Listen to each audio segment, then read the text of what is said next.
The horse that took Beezie Madden to medals in the last two Olympics is here at her farm in Madison County.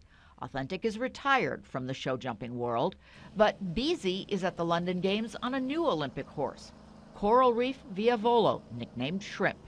And she's not the only one that Beezie's been riding to get ready. Well, I have about 8 horses that I ride mostly every day, but and they compete as well. So I actually do more practicing than the horses, and I try to keep myself a little bit fit with going to the gym or some kind of exercise other than riding. The horses have to clear an obstacle course without knocking anything down, within a time limit. It comes after lots of practice. So we can do a lot of that training at low fences.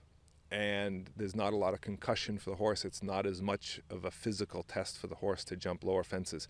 Even with the close-up cameras, you may not have a feel for how big the Olympic obstacles really are. I'm 5'5". This jump is not only tall, it's also spread 6 feet wide. We've shown you in the past how big the Olympic-sized jumps are, but for the Americans, it's not the high jumps that are a concern. It's the low, wide ones.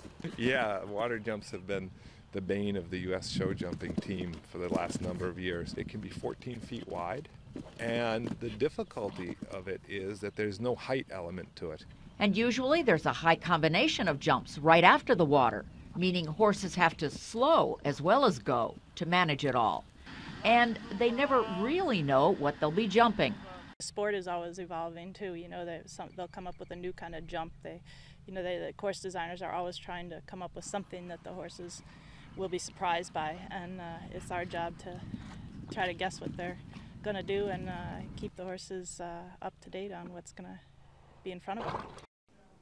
The first round of the equestrian jumping competition is overnight, our time. We should have the results for you tomorrow morning on Weekend Today in Central New York.